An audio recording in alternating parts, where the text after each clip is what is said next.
घरामध्ये पिकलेली केळी असतील आणि काय करायचा असा प्रश्न पडत असेल तर आज मी तुमच्यासाठी केळीपासून एकदम सोपी, झटपट आणि खायला खूपच छान लागेल अशी रेसिपी घेऊन आलेली आहे। ती म्हणजे केळीचा शिरा। अगदी मोजक्या साहित्यामध्ये योग्य प्रमाणात आणि एकदम मऊ सुगंधी असा हा शिरा होतो। अगदी सत्यनारायणच्या प्रसादासारखा लागतो। चला तर मग आजच्या या रेसिपीला सुरुवात करूया। शिरा बनवण्यासाठी साहित्य मी वाटीने मोजून घेतलेलं आहे, तुम्ही कपाने घेऊ शकता। एका पातेल्यामध्ये 2 वाटी पाणी, 1 वाटी उकळून थंड झालेलं दूध घेतलंय।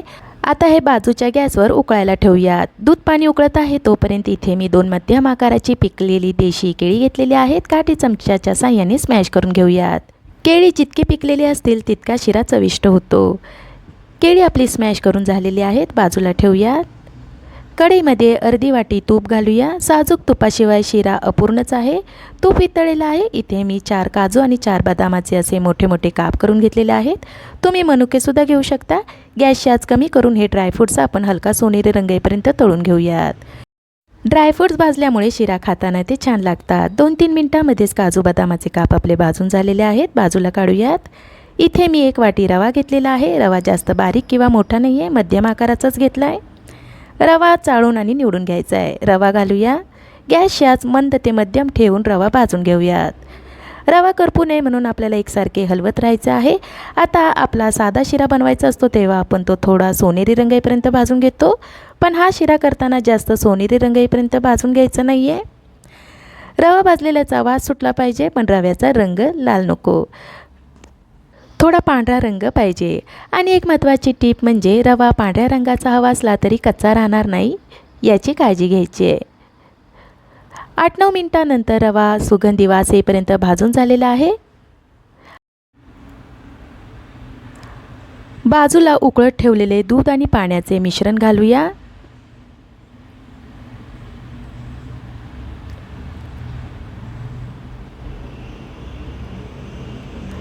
रव्याच्या गुठळ्या होऊ नयेत म्हणून उलटण्याच्या साहाय्याने हलवत राहूया। पाणी घातल्यानंतर आपला रवा छान फुलून आलेला आहे।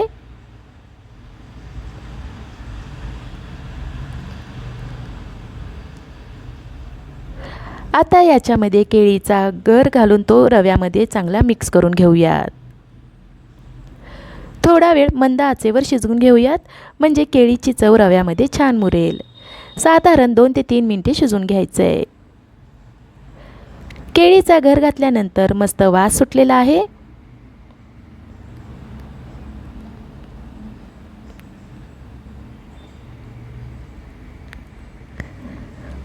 पाऊण वाटी साखर घालूया। केळी गोड असल्यामुळे पाऊण वाटी साखर घेतलेली आहे। जर शिरा तुम्हाला गोड हवा असेल तर 1 वाटी साखर घाला।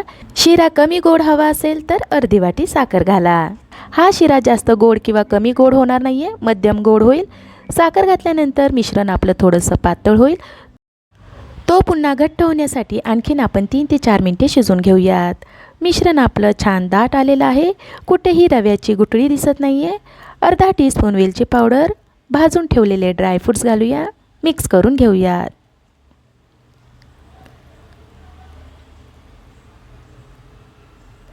वेलची पावडर आणि ड्रायफ्रूट्स आपले छान मिक्स करून झालेलं आहे। शिरा आपला आणखीन मऊ होण्यासाठी 1 चमचा साजूक तूप घालूया आणि मिक्स करून घेऊयात। गरम गरम केळीचा शिरा खाण्यासाठी तयार झालेला आहे। या पद्धतीने शिरा केल्यानंतर थंड झाला तरी तो खाताना कोरडा लागणार नाही, खूप पातळही होणार नाही, खाताना एकदम मऊ तुपकट असा लागेल। असा शिरा नाश्त्यासाठी अवश्य बनवा।